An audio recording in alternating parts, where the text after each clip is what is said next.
अस्सलाम वालेकुम। आज जो है ना, it is biologic oxidation and this will set a platform और a stage for your electron transport chain. क्योंकि इलेक्ट्रॉन ट्रांसपोर्ट चेन में सिर्फ एक ट्रांसपोर्ट ऑफ इलेक्ट्रॉन्स हो रहा है, एक कन्वेयर बेल्ट समझ लें जिसके ऊपर से electrons are like the playing balls के एक कंपाउंड उसको फेंकता है दूसरे एंजाइम की तरफ, दूसरा तीसरे की तरफ, तीसरा चौथा, चौथा पांचवा, पांचवा छठा। तो ये जो सारी चेन बनती है ना ऑफ कैच द बॉल की, तो ये बॉल असल में इलेक्ट्रॉन है जिसके साथ ये कैच द इलेक्ट्रॉन खेल रहे होते हैं।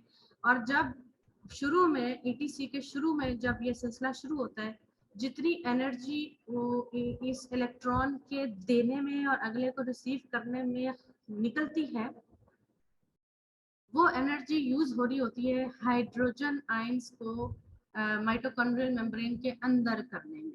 असल मकसद हाइड्रोजन आयंस को अंदर करना है, और एंड पे जब आपका वो एटीपी सिंथेज आप पढ़ेंगे वो आएगा, तो वही हाइड्रोजन आयंस उस एटीपी सिंथेज से बाहर निकलेंगे और निकलते निकलते वो एटीपी बना देंगे।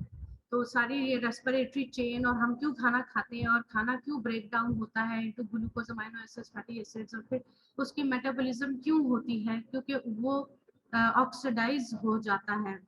सारे मेटाबॉलिज्म के बाद वो ऑक्सीडेशन हो रही होती है, but the reach ending at the end to game का जो हासिल है लेने के लिए, that is the ATP to provide us with the energy.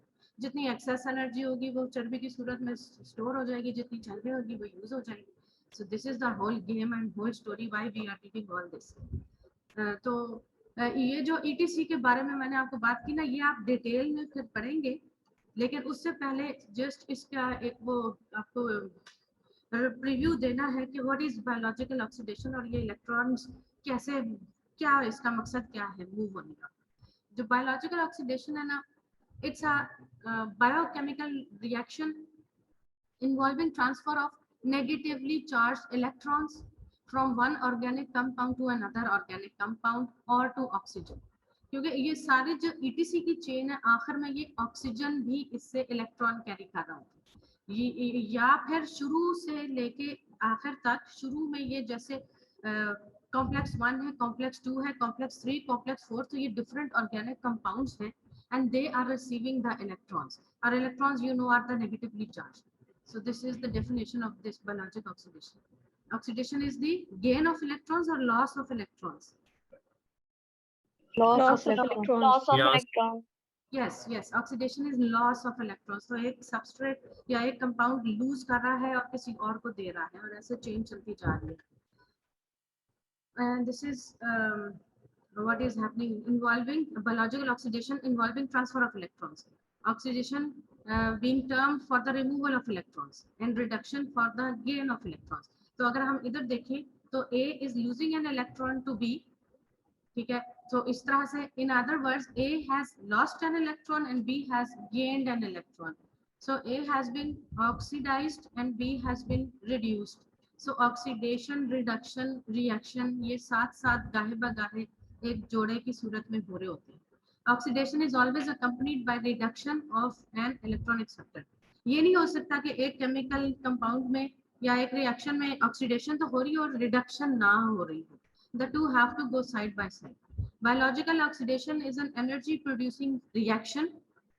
आपको याद रखना चाहिए ETC के एंड पे ATP एनर्जी प्रोड्यूस हो रही है in the living cells and it is coupled with the reduction reaction. जैसे मैंने कहा दोनों ऑक्सीडेशन रिडक्शन की कपलिंग होनी जरूरी है।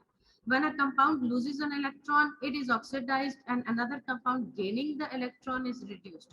Oxidation reduction को redox भी कहते हैं। Redox, reduction, oxidation represent main source of the biological energy.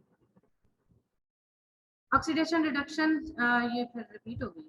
Principal sources of reductants for animals are breakdown products of major foodstuffs जैसे carbs, fats, proteins. तो ये principal sources of reductants हैं। Energy released from these substances occurs in a stepwise series of hydrogen and electron transfers. इन दो में क्या फर्क है? ये इलेक्ट्रॉन है और हाइड्रोजन, हाइड्रोजन पे क्या चार्ज होता है? H+. Positive. हाँ, तो ये प्रोटॉन हो गया ना एक तरह से, हाइड्रोजन आयन हाइड्रोजन के ऊपर इलेक्ट्रॉन नहीं होगा। Series of hydrogen and electron transfers to molecular oxygen. Hydrogen ions को मैंने आपको बताया ना, इसकी इंटरनलाइजेशन माइटोकॉन्ड्रिया में होनी होती है। तो ईटीसी जो है वो हाइड्रोजन को इंटरनलाइज कर रहा होता है। और उसकी एनर्जी कहाँ से आ रही होती है? Do you know any of you? देखे ना, हाइड्रोजन आयन को अंदर मेम्ब्रेन के लेकर जाना है, इसको एनर्जी तो चाहिए। वो एनर्जी हम कहाँ से ला रहे होंगे? I don't ATP expect you know it. ATP से। ईटीसी ATP नो, एटीपी ने तो बनना है ईटीसी इलेक्ट्रॉन ट्रांसपोर्ट चेन के एंड में। तो हाइड्रोजन आयंस को, वो जो चेन है ना जिसमें कॉम्प्लेक्सेस पड़े हुए हैं, वो सारी जो ट्रेन है, कन्वेयर बेल्ट है, उसके साथ साथ हर पॉइंट पे हाइड्रोजन इंटरनलाइज हो रही है। उसको धक्का देने के लिए कौन सी चीज, कहाँ से एनर्जी आ रही है? मैं हिंट दे देती हूँ, उसका ताल्लुक इलेक्ट्रॉन्स के साथ है। इलेक्ट्रॉन्स का भी तो गेम चल मैम रही है। जब उसको गेन या लॉस करने के लिए जो एनर्जी रिलीज होगी वो यूज करेंगे। Yes exactly, spot on. Definitely जो इलेक्ट्रॉन्स जब छोड़ता है ना अपने कंपाउंड को, तो वो जो एनर्जी वहां पर रिलीज होती है वो हाइड्रोजन को इंटरनलाइज करने के लिए यूज होगी। अब जब आप ईटीसी पढ़ेंगे तो आपको मजा आएगा। ऑक्सीडेशन रिडक्शन, ये मैंने बात कर दी आपको कि दोनों चीजें साथ साथ होनी है। यहाँ मैग्नीशियम है, it is turning into magnesium 2+, मतलब इसके अंदर 2 इलेक्ट्रॉन्स की कमी हो गई है, isn't it? यानी ये लॉस हुआ है, तो ये ऑक्सीडेशन है। Oxygen on the other hand had gained 2 electrons, तो यहाँ पर इसने रिड्यूस हुआ, तो ये ऑक्सीडो रिडक्शन, रेडॉक्स रिएक्शन हो गई।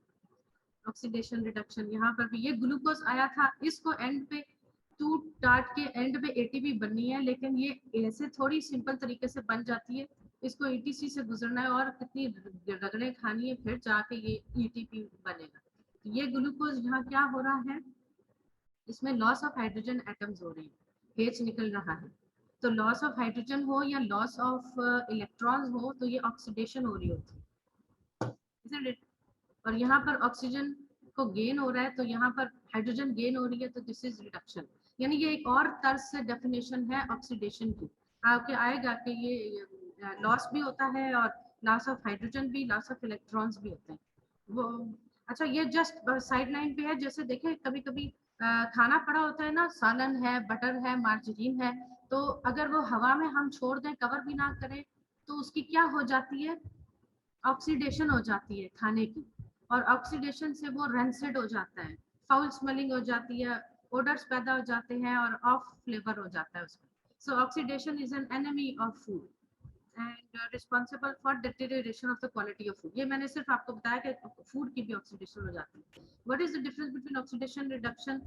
Removes an electron, reduction is gain of electron या addition of electron.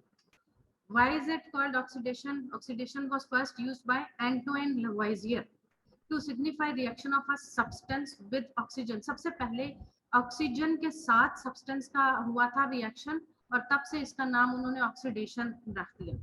Much later it was realised के सब्सटेंसेस जो हैं वो ऑक्सीडाइज्ड होते हैं बाय लूजिंग इलेक्ट्रॉन्स, तो ये एक और शिक अंदर शामिल हो गई। तो meaning was extended to include other reactions in which electrons are lost regardless whether oxygen involve है कि नहीं। तो वो दोनों, ऑक्सीजन इन्वॉल्व हो तो भी ऑक्सीडेशन हो रही है, ना लूज हो रहे हो इलेक्ट्रॉन्स तो भी ऑक्सीडेशन हो रही होती है। What is the difference between oxidation and reduction considering hydrogen and oxygen? Oxidation is loss of electrons and loss of hydrogen. जैसे ग्लूकोज में हाइड्रोजन नहीं था, ग्लूकोज में हाइड्रोजन थी और उसके प्रोडक्ट में हाइड्रोजन गायब हो रही थी। Reduction is the gain of hydrogen और द गेन ऑफ इलेक्ट्रॉन्स, है गेन ही हाइड्रोजन का या इलेक्ट्रॉन्स का। Why is removal of hydrogen oxidation? Hydrogen is oxidized because it undergoes partial loss of electrons. अच्छा, ये वाटर में बात कर रहे हैं। Even though the loss is, ये we are not concerned with this much, इसको हम छोड़ेंगे। What does oxidation mean? Oxidation is loss of electrons। और आपने अपने मैट्रिक या एफएससी में ऑयल रिग वाला फार्मूला जरूर याद किया होगा, तो it needs revision. Oil oxidation is loss and reduction is gain, ये शॉर्टकट है याद करने के लिए। Means that an oxidising agent takes electrons from that other substance. जो भी ऑक्सीडाइजिंग एजेंट होगा वो जो दूसरा सब्सटेंस होगा उससे इलेक्ट्रॉन्स छीन रहा होगा, मतलब कि ऑक्सीडाइजिंग एजेंट दूसरे को तो ऑक्सीडाइज करेगा और खुद रिड्यूस होगा। So an oxidising agent must gain electrons, जैसे नाम से जाहिर है ना कि वो दूसरे को ऑक्सीडाइज करवा रहा है। What is oxidation in respiration, जो अभी ईटीसी में आपने पढ़नी है, इसको रेस्पिरेटरी चेन भी इसीलिए कहते हैं। Cellular respiration is an oxidative process whereby an electron donor is oxidized and oxygen is reduced to produce carbon dioxide, water and energy. यानी सेलुलर रेस्पिरेशन में क्या हो रहा है, इलेक्ट्रॉन डोनर एक पड़ा होता है, वो अपना इलेक्ट्रॉन दे देता है अगले वाले कंपाउंड को, तो खुद वो ऑक्सीडाइज हो गया, एंड ऑक्सीजन रिसीव कर रही होती है उन आगे एंड पे ना, जब आप ईटीसी के एंड देखेंगे बिल्कुल, तो उसके आखिर में ऑक्सीजन ही है जो फाइनली उस इलेक्ट्रॉन्स को रिसीव करती है। तो ये बीच वाला पोर्शन सारा छोड़ छाड़ के तो एंड पे ऑक्सीजन उन इलेक्ट्रॉन्स को रिसीव करती है। ये बात कह रहे हैं, इलेक्ट्रॉन डोनर्स डोनेट करते करते करते आखिर में ऑक्सीजन उन इलेक्ट्रॉन्स को रिसीव कर लेती है और रिड्यूस हो जाती है to produce carbon dioxide, water and ATP. वो जो पूरी एक फार्मूला है उसके पीछे पूरा एक थीसिस लिखा हुआ है, बीच की कहानी तो हमें मिसिंग ही रह जाती थी ना, अब वो आप लोग पढ़ेंगे। Which one is not a NAD plus requiring enzyme? ये सिर्फ वैसे बाय द वे आपको पता होना चाहिए, एमसीक्यूज में आ सकता है कि acyl CoA dehydrogenase, acyl CoA dehydrogenase is not a NAD plus requiring enzyme। अभी NAD FAD की बात आगे आएगी, फिर आप समझ जाएंगे। Is aerobic respiration a redox reaction? Yes or no? हमें एरोबिक रेस्पिरेशन ही हो रही है ना, ऑक्सीजन की मौजूदगी में रेडॉक्स रिएक्शन जो हो रहा है, तो वो हो रहा है ना, रेडॉक्स रिएक्शन ही हो रहा है, ठीक है। The oxygen taken in by a cell combines with glucose to produce energy in the form of ATP and dioxide and water. This is an oxidation reaction in which glucose is oxidized and oxygen is reduced. और यही etc की सारी कहानी यही है कि जो शुरू में सारी जो ग्लूकोज है वो ऑक्सीडाइज, एंड पे ऑक्सीजन में रिड्यूस हो जाता है।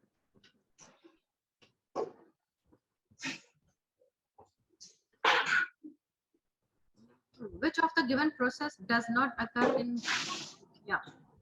the conversion of glucose molecule to pyruvate does not take place in mitochondria? ये कहाँ बनता है वैसे pyruvate? From your knowledge of first year, cytoplasm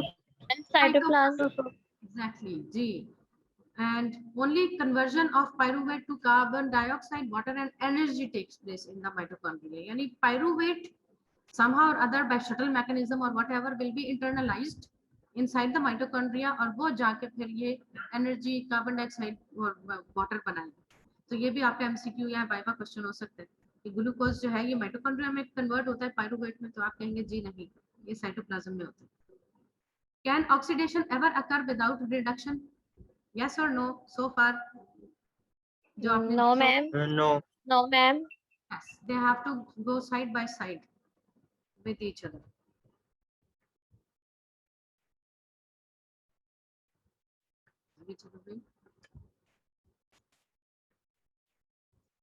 अच्छा, what about rust? Rust क्या चीज होती है उर्दू में? Rusting process is जंग लगना। जंग लगना। जंग लगने के लिए जरूरी है कि लोहे के पास पानी भी हो, ऑक्सीजन भी हो, और जब तक उसको आप पेंटेड रखते हैं तो वो प्रोटेक्टेड रहता है, जब एक्सपोज होता है तो ऑक्सीजन और वाटर ये सारे उसकी। तो rusting is an oxidation process, just like food going bad is an oxidation process. The iron reacts with water and oxygen to form hydrated iron oxide, which we see as rust. Iron and steel rust when they come into contact with water and oxygen. Both are needed for rusting to occur. ये भी आपका एक side पे वैसे ही एक थी oxidation की तरह से। What are the symptoms of oxidative stress? अच्छा, ये तो है ना, जैसे आप लोग रूटीन में कभी जला हुआ जो रोटियां या जले हुए जो स्लाइस खा लेते हैं ना, जो बिल्कुल चार्ड और ब्लैक होता है, या कोई बारबेक्यू एलिमेंट्स हैं जो बहुत ज्यादा ब्लैक हो जाते हैं, वो खा लेते हैं, तो उसके अंदर बहुत ज्यादा ऑक्सीडेटिव स्ट्रेस वाले केमिकल्स होते हैं। वो हमारी बॉडी में जा करके तो ऑक्सीडेंट्स बना रहे होते हैं, और ऑक्सीडेंट्स नॉर्मल बॉडी टिश्यूज को डैमेज कर रहे होते हैं। सो अगर किसी में ये प्रोसेस बहुत ज्यादा हो रहा है तो उसके अंदर सिम्टम्स क्या आ सकते हैं कि उसको मेमोरी लॉस होता है, या ब्रेन फॉगिंग हो रही होती है, muscle and joint pains, wrinklings and the appearance of the gray hair, decreased eyesight, headaches and sensitivity to noise, susceptibility to infection। तो ये मिनहसुल कौम तो हमारे मेरे ख्याल से हम सब में ही कहीं ना कहीं ये चीजें मौजूद है, और अब यंगस्टर्स में भी, आप लोगों में भी ये चीजें आना शुरू हो गई हैं। So you better to take notice, और अपने multi vitamins if you are not taking fruit वो ले, और विटामिन डी तो अभी से ही ले, प्लस कैल्शियम। ये चीजें आगे जाके कम होनी है हर एक में, and they are the root cause of some 16-18 diseases जो lack of calcium and vitamin D की वजह से है। Although we go about in the sun and everything, still you know our reserves they go well below the average। यानी इसकी क्या वजह है, लेकिन हमें ये लेने ही लेने हैं। Is losing a hydrogen oxidation or reduction? Is losing hydrogen oxidation or reduction? Ma'am oxidation. Oxidation. The original view ठीक है, ये हमने पहले भी डिस्कस किया है। Carbon monoxide is reduced because it gains hydrogen and hydrogen is oxidised. ये हम आगे चलें। अच्छा, ये अब है ना NADH, और अब बल्कि अगर हम बात करें ना NAD, FAD, ये चीजें क्या है असल में, आपको याद है? आप लोगों ने विटामिन तो पढ़े थे ma'am first year. Ma'am cofactors. They are the cofactors and they are part and parcel of some bigger enzyme, isn't it? जहाँ पर कोफैक्टर भी है, प्रोस्थेटिक ग्रुप भी है, एक्टिव साइट भी है, protein part of that enzyme भी है। तो ये सारा एक, और ये डिराइव किस जगह से होते हैं? Which is that compound which derives, which give rise to NAD, FAD? अभी पीछे हमने बात की ना मल्टी विटामिन लेने की, तो ये विटामिन से डिराइव है, कोई राइबोफ्लेविन विटामिन से डिराइव है, फ्लेविन कंपाउंड्स है। तो इज NADH नायसिन ऑक्सीडाइज्ड, से मैम, ठीक है, नायसिन से। right? NADH is a cofactor found in two forms in the cell, यानी NAD plus या NADH, ये टू इसकी फॉर्म्स हैं जिसमें ये प्रेजेंट होता है। NAD plus is the oxidized form, और ये क्या है? नहीं, NAD plus तो रिड्यूस हो सकता है ना हाइड्रोजन लेकर के, it is an oxidising agent. ये दूसरे कंपाउंड से इलेक्ट्रॉन्स को छीन लेगा, ये ऑक्सीडाइजिंग एजेंट है, खुद रिड्यूस होगा। It accepts electrons from other molecules and become reduced. This reaction forms NADH, which can then be used as a reducing agent to donate electrons. तो अब हमारे सामने ETC की चेन खुली नहीं हुई, लेकिन सबसे पहले शुरू जो होता है ना सिलसिला, वो NADH से ही होता है। सबसे पहले NAD प्लस जो है वो इलेक्ट्रॉन एक्सेप्ट करता है, और आगे इसने NADH डिहाइड्रोजनेज की एंजाइम मौजूद होती है in the form of complex 1। ये अभी याद ना भी रहा ना तो ये आप लोग पढ़ेंगे दोबारा। तो वहां पर फिर ये जो NADH है, ये अपना एक इलेक्ट्रॉन इस एंजाइम को दे देता है, इलेक्ट्रॉन फेंक देता है एंजाइम के ऊपर, और इस दौरान में फिर एनर्जी रिलीज होती है, ठीक है। तो आगे फिर काम होगा NAD एंजाइम का काम होगा कि वो आगे फिर चेन को चलाएगा ETC की। These electron transfer reactions, electron पे इलेक्ट्रॉन ट्रांसफर होता चला जाएगा, are the main function of the NAD। तो ये NAD से शुरू होता है सिलसिला।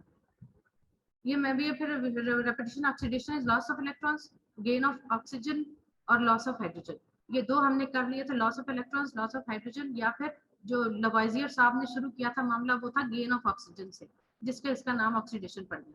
Reduction is gain of electrons, gain of hydrogen and loss of oxygen. ये भी आपको पता चल गया, दोनों चीजें इकट्ठी हो गई। Is oxidising an agent?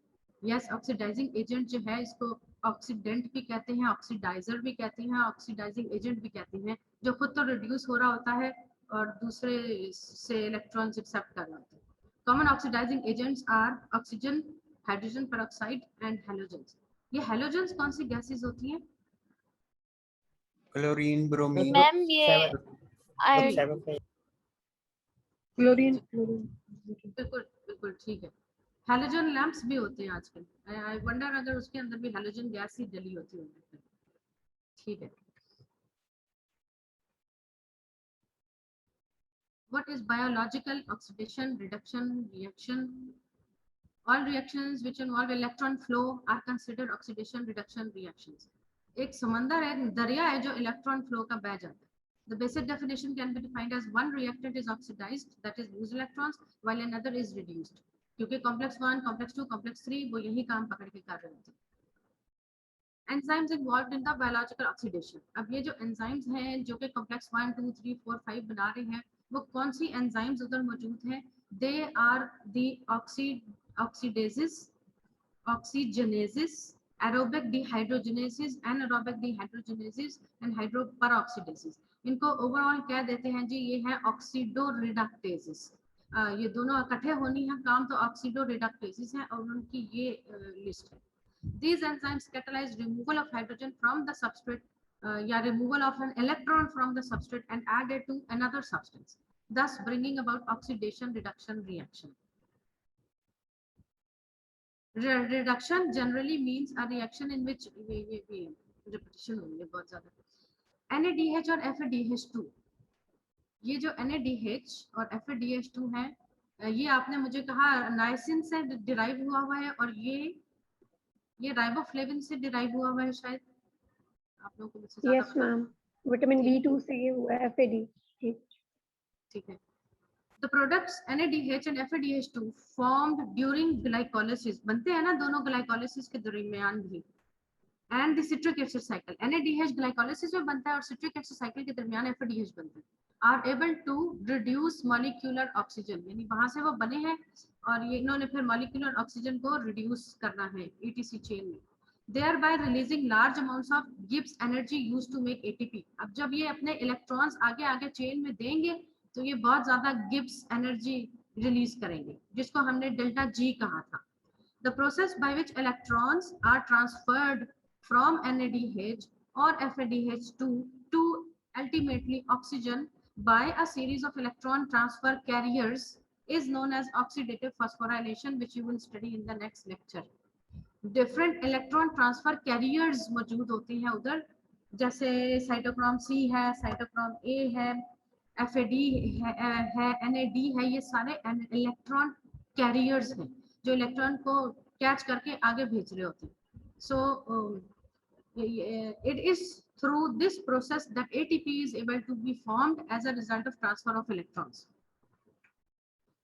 इसको जो रेस्पिरेटरी चेन है, इसका जो टर्मिनल एंड होता है ना, in the last stage of the metabolic process, the terminal respiratory chain, the sequence by which electrons are carried is determined by relative redox potentials.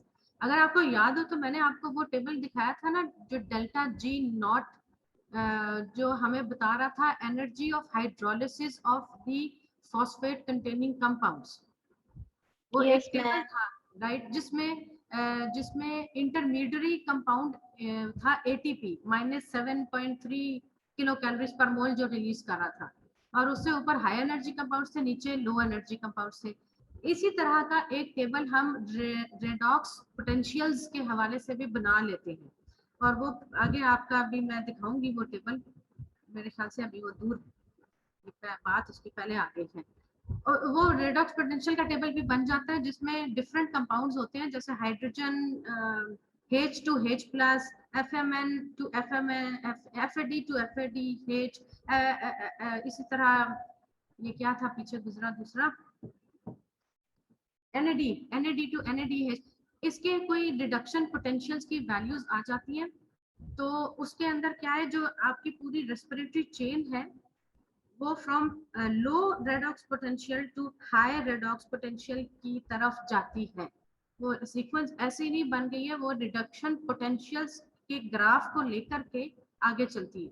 तो यहाँ पर क्या लिखा हुआ है, the sequence by which electrons are carried is determined by relative redox potentials. वो जो pairs बन जाते हैं ना, ऑक्सीडेशन रिडक्शन के पेयर्स जो बनते हैं उसकी एक पेयर की कुछ होगी ये पोटेंशियल, दूसरे पेयर की कुछ और होगी, तो रिलेटिवली वो मूव करते हैं छोटे से बड़े की तरफ. The carrier molecules used to transfer electrons in this stage are called cytochromes. which are electron carrying protein. Electron, ये प्रोटीन्स हैं साइटोक्रोम्स, और ये इलेक्ट्रॉन कैरी करते हैं, और इनके अंदर भी हीम ग्रुप होता है। और आपको पता होगा जो हीम प्रोटीन्स हैं उनकी कितनी ज्यादा आप लोगों ने एग्जांपल्स पढ़ी थी, उसमें साइटोक्रोम्स भी आ रहे थे, उसमें haemoglobin, myoglobin, and there are certain others as well in the first paragraph of your, आप लोग कर चुके हैं ना हीमोग्लोबिन? यस, फर्स्ट ईयर में कर चुके हैं। Ma'am yes. तो साइटोक्रोम क्या है? इट्स एन आयरन एटम, बल्कि आयरन को आयरन नहीं बोलते, आयन बोलते हैं। The ion atom of each cytochrome molecule can exist in the oxidised और रिड्यूस्ड फॉर्म। ये ऑक्सीडाइज्ड फॉर्म है, ये reduced form. Within the terminal respiratory chain each carrier molecule alternates between reduced state and the oxidized state with molecular oxygen as the final electron acceptor at the end.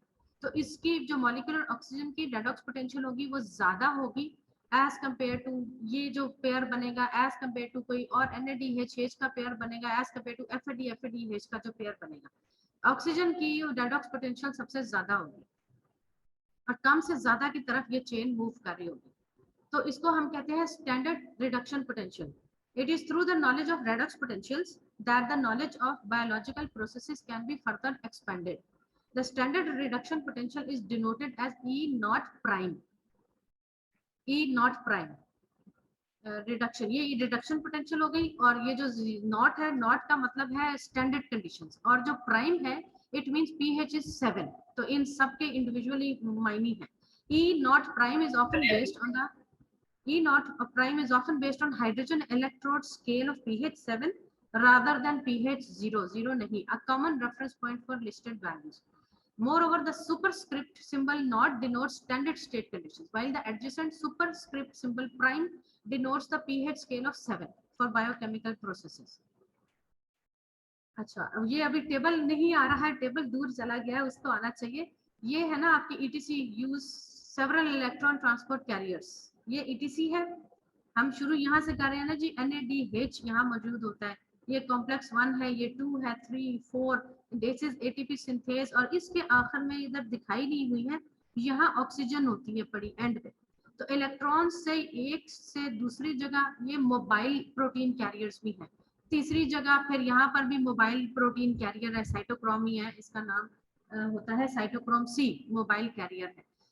ये 4 में lowest reduction potential से towards higher reduction potential जा रहे होते हैं, और इस chain को कहते हैं ना इलेक्ट्रॉन ट्रांसपोर्ट, क्योंकि इलेक्ट्रॉन ही इसमें ट्रांसपोर्ट हो रहा है। NADH से यहाँ से शुरू होता है, फिर ये FADH2 आ रहा है, इसी तरह फिर आगे उनके भी नाम है कॉम्प्लेक्सेस के, और साथ देखें ये हाइड्रोजन की एंट्री हो रही है इन द इंटरमेम्ब्रेन स्पेस, यानी माइटोकॉन्ड्रियल मैट्रिक्स से इंटरमेम्ब्रेन स्पेस की तरफ जा रहे हैं, यहाँ भी।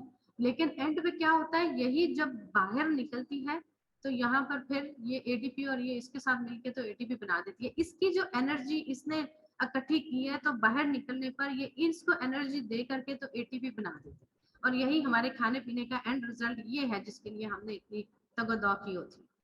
ठीक है, और ये देखिए जो आपको रेड में नजर आ रहा है ना, दिस इज एन इलेक्ट्रॉन, इधर गया आगे गया, ये अच्छा अपना पकड़न पकड़ाई खेली जा रहा है इसके अंदर।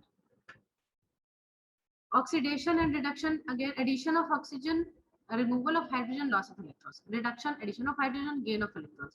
अब जैसे आयरन की बात हमने की ना, this is the what form, oxidized or reduced, ferrous and ferric, इसके अंदर इलेक्ट्रॉन मौजूद है, इससे निकल गया।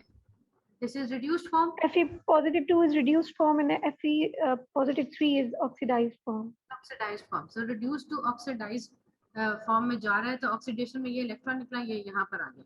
आगे देखें, ये जो इलेक्ट्रॉन निकला है इसको एक्सेप्ट करने के लिए कोई ना कोई इलेक्ट्रॉन कैरियर जरूर होगा जो इसको आगे ले जाएगा, तो यहाँ इसका काम खत्म।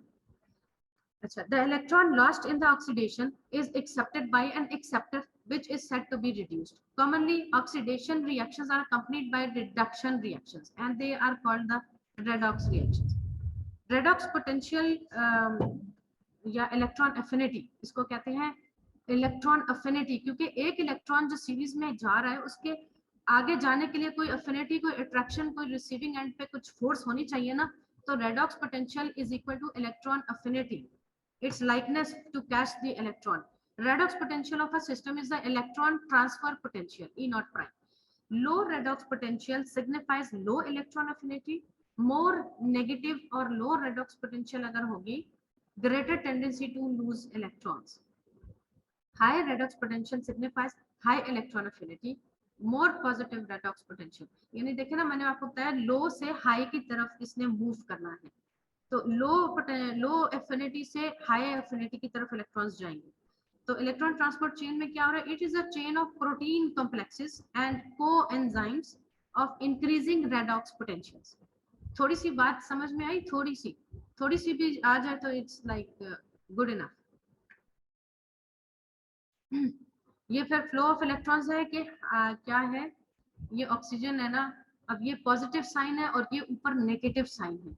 तो जो फ्लो ऑफ इलेक्ट्रॉन्स है वो NADH से शुरू होके आगे FMNA को क्यू है, ये भी एक कोएंजाइम कह लें, को Q, cytochrome B, cytochrome C, cytochrome C, cytochrome A2, cytochrome A2 के बाद आखिर में ऑक्सीजन. सो आप मुझे बताएं, इसमें टॉप पे रिडक्शन पोटेंशियल ज्यादा होगी या नीचे रिडक्शन पोटेंशियल ज्यादा है? मैम नीचे. सब मुत्तफिक? नीचे मैम. तो इसका मतलब हुआ जो इलेक्ट्रॉन इधर पहले नंबर पे आया था वो लो पोटेंशियल से हाई पोटेंशियल पे जा रहा है ऑक्सीजन के पास, right? So more electronegative component इसमें NADH के लेवल पर है to the more electropositive component which is at the level of oxygen having high redox potential. ये आपने बात याद रखनी है, इसमें आप लोग कंफ्यूज कर सकते हैं कि हाई टू लो पे चले, लो टू हाई पे चले.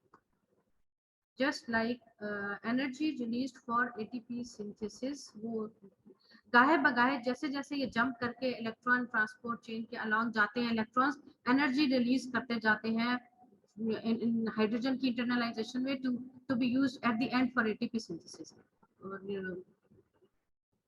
ठीक है, ये आखिर में ऑक्सीजन ने हाइड्रोजन एक्सेप्ट कर लिया या इलेक्ट्रॉन को एक्सेप्ट कर लिया टू फॉर्म वाटर. ये वो थी आप लोगों की जो पहले बताई थी -7.3 से हाई एनर्जी कंपाउंड्स और लो एनर्जी कंपाउंड्स. ये डेल्टा G नॉट प्राइम था क्योंकि pH 7 पर ही इसको भी दिया गया. इसको सिर्फ आपकी याद दहानी के लिए दिखाया. Also known as oxidation reduction potential.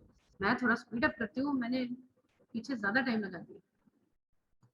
Redox potential, redox potential of biological system, ये रिपीट हो रही है बात. ये वो सिस्टम आ गया. ये देखिए पेयर्स हैं बने हुए ऑक्सीडाइज्ड एंड रिड्यूस्ड फॉर्म्स के और उनके redox potential E naught prime. Enzymes involved in oxidation, oxidases, dehydrogenases, hydroperoxidases, oxygenases. तो ये तो ऑक्सीडोरिडक्टेजेस की डिफरेंट एंजाइम्स हो गई. अब ऑक्सीडेजेस हैं तो उसमें क्या करती हैं ऑक्सीडेजेस? ऑक्सीडेज का फंक्शन ये है कि वो इलेक्ट्रॉन को यहाँ से लेता है, यानी इलेक्ट्रॉन या हाइड्रोजन आयन इधर चला गया, received by oxygen forming water. ये मतलब ऑक्सीडेज का फंक्शन तो ये है. exist in two different forms. Some of them are copper containing cytochrome A as cytochrome oxidase, which finally transfer electron to oxygen. Other are flavoproteins जैसे FMN है, और इसकी एग्जांपल है xanthine oxidase, L-amino acid oxidase, etc. ये ऑक्सीडेजेस हैं. फिर डिहाइड्रोजनेजेस हैं, उनका फंक्शन क्या है कि वो डिहाइड्रोजनेज हाइड्रोजन को रिमूव करेगा ना. Dehydrogenase transfer hydrogen from one substrate to another, और as components of electron transport chain भी डिहाइड्रोजनेज मौजूद होती है. Complex 1 is nothing but it is made up of a dehydrogenase. इसको कहते हैं NADH dehydrogenase.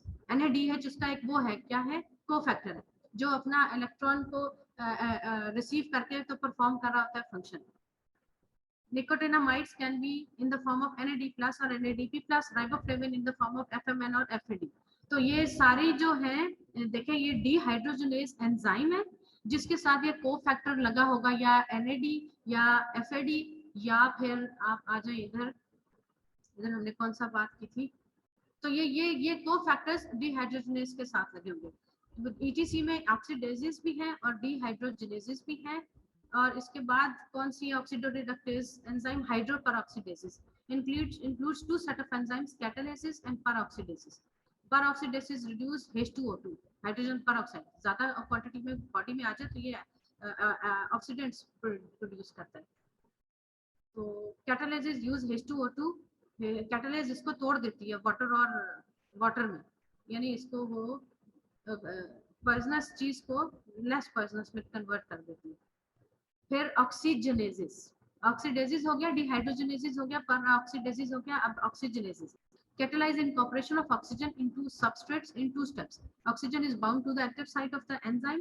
Oxygen active site पे bound होती है. Bound oxygen is reduced to the substrate. Consists of two set of enzymes.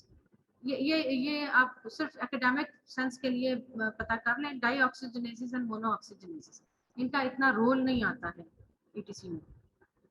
Expressing redox reactions as half reactions, ये भी आप from your previous knowledge you know कि half reactions लिखते हैं, oxidation का अलग, रिडक्शन का अलग, फिर उन दोनों को कंबाइन करके एक इक्वेशन बना दी जाती है।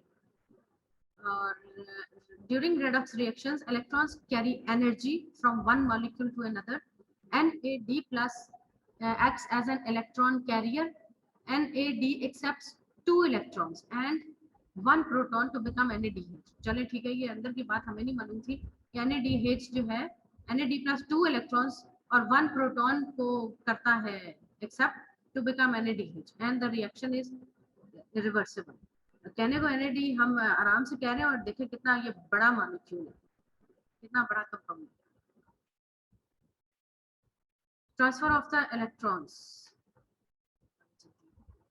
Nicotinamide coenzyme. अब निकोटिनामाइड यानी NAD, ये एक बड़ी एंजाइम है which could be dehydrogenase, right. इसके ऊपर ये एक्टिव साइट है, एक्टिव साइट पे ये तो लग गया यहाँ पर सबस्ट्रेट, और ये नीचे को फैक्टर NAD की जगह है। जब ये दोनों चीजें आपस में लग जाएंगी तो then the enzyme can start its function of removing hydrogen from the substrate, जो कि ग्लूकोज हो सकता है, और ये 2 इलेक्ट्रॉन्स मूव हो जाए NAD प्लस पे, जो अब बन जाएगा NADH यहाँ पर, और यहाँ पर इसको भी छेड़छाड़ के बाद ये भी कोई प्रोडक्ट बन के इधर रिलीज हो जाएगा और NADH इधर आ जाएगा, और NADH is ready to move in next in the ETC chain. The flavin coenzymes, इसका भी ये देखें स्ट्रक्चर कितना बड़ा है, एक छोटे से माइटोकॉन्ड्रिया के अंदर इतने बड़े बड़े स्ट्रक्चर जा रहे हैं। ऑलवेज क्या है, फ्लेविन जो है वो 2 इलेक्ट्रॉन्स कैरी करता है और 2 हाइड्रोजन्स। ये क्या है, oxidation and reduction of flavin coenzymes. Carriers of the electrons है ये NAD प्लस भी, FAD प्लस भी, ये NAD प्लस NADH की फॉर्म में एग्जिस्ट करता है, ये FAD प्लस और FADH2, क्योंकि 2 इलेक्ट्रॉन्स और 2 हाइड्रोजन्स कैरी किए। फिर साइटोक्रोम्स आ जाते हैं। साइटोक्रोम्स आपको पता है हीम प्रोटीन्स हैं, इसकी डिफरेंट फॉर्म्स हैं, like cytochrome B, C1A, A3 ETC के अंदर मौजूद, making a part of the membrane protein complexes. Cytochrome C is a small water soluble protein, यानी ये मोबाइल साइटोक्रोम है, ये कश्ती की तरह है जो एक जगह से दूसरी जगह हिलता रहता है। स्ट्रक्चर ऑफ द साइटोक्रोम, ये आप फ्रॉम योर प्रीवियस नॉलेज, ये आयन है, ये उसके जो 4 वो हीम रिंग्स हैं, तो साइटोक्रोम का स्ट्रक्चर ऐसा है। Haem is a prosthetic group, prosthetic group वो होता है जो बहुत ही टाइटली अटैच्ड होता है मॉलिक्यूल के अंदर। इलेक्ट्रॉन, ये आखिरी 2 स्लाइड्स हमारी रह गई है। इलेक्ट्रॉन ट्रांसपोर्ट चेन जो है it's also known as the respiratory chain, क्योंकि ऑक्सीजन का इसके आखिर में इसको मौजूद होती है ना। It is located in the inner mitochondrial membrane. Components of ETC are complexes 1 जो कि NADH के साथ एसोसिएटेड होता है, फिर कॉम्प्लेक्स 2 ये FADH2 के साथ एसोसिएटेड होता है, और कॉम्प्लेक्स 3 इसके अंदर साइटोक्रोम C1 आ जाती है, कॉम्प्लेक्स 4 इसके अंदर साइटोक्रोम A और A3 आ जाता है, एंड कॉम्प्लेक्स 5। ठीक है, तो ये 1 2 3 4 5 मैंने आपको सिर्फ इसलिए बता दिया है कि ये NADH, FADH, cytochrome B, cytochrome A+3 के यही इलेक्ट्रॉन कैरिंग प्रोटीन्स हैं, which are getting the electrons move from one place to another, releasing energy, hydrogen internalization, and at the end ATP formation and oxygen के साथ फिर reduction, forming water। ठीक है, complex 1 to 4 each contain part of the electron transport chain। ये बहैसियत खुद enzymes हैं, ये dehydrogenase है, ये सक्सिनेट डिहाइड्रोजनेज है, ठीक है। इसी तरह ये और एंजाइम्स होंगी, ये एटीपी सिंथेस है। तो electron transport is forming a part of this whole complex. Complex 5 catalyzes ATP synthesis. Coenzyme Q and cytochrome C are mobile components. ये मोबाइल बोर्ड्स हैं जो इलेक्ट्रॉन्स को ही कैरी कर रहे होते हैं. So the reactions start by removal of hydrogen and one electron from the substrate that is transferred through different components of electron transport chain in accordance of increasing redox potential towards oxygen to form water. I hope the whole story is crystal clear. Yes, students, कुछ कहानी Yes, समझ में ma'am. I? Yes, I ma'am. hope you have enjoyed listening to it as well because I have enjoyed delivering it. और ये देखे ना, इस side पे अब ये माइटोकॉन्ड्रिया शो किया हुआ है ना, ये इस साइड पे कार्बोहाइड्रेट्स हैं, fatty acids, amino acids, these are the substrates and these reach the mitochondrial membrane and the ETC chain. और यहाँ पर NAD से मामला शुरू होके FAD पे जाता जाता आखिर में ऑक्सीजन के साथ मिलता है और ATP ने बनना होता है। ऐसी सुपरफिशियल सी डायग्राम है, just to get the story across. ये हमारा फिनिश होने वाला है, आप लोग भी कह रहे होंगे अब ये कितना लंबा चल रहा है, इसको 2 मिनट्स में फिनिश करते हैं। एनर्जी रिच, ठीक है, ये वो है सबस्ट्रेट्स। और आगे फिर reducing equivalents from various metabolic intermediates. Hydrogen is a reducing equivalent, are transferred to coenzymes NAD plus FAD, forming NADH and FADH2. FAD2 electrons करता है accept. Electrons from two reduced coenzymes pass through electron transport chain and finally reduce oxygen to water.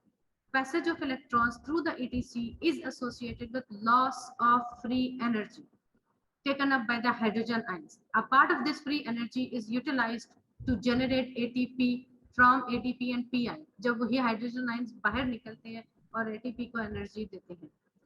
And these are the ETC components.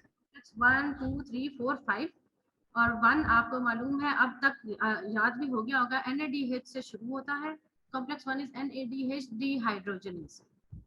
Complex 2 is succinate dehydrogenase. Complex 3 is बात सुनो, दूसरा वाला दरवाजा बंद कर दो, अंदर मक्खियां आती हैं फिर मेरे। Complex 4 is cytochrome A plus A3 या इसको cytochrome oxidase भी कह रहे हैं. Complex 5 is ATP synthase. Mobile components जो boat like हैं वो कौन से हैं? Coenzyme Q and cytochrome C. So this is an interesting anecdote of the ETC. The reference book is Harper's. इस सारा मैंने इसको हार्पर से ही पढ़ा है and I advise you to read from there क्योंकि लिपनकॉट में आज का लेक्चर के हवाले से 0 out of 0 लिखा हुआ है. ठीक है जी, so that ends our this session.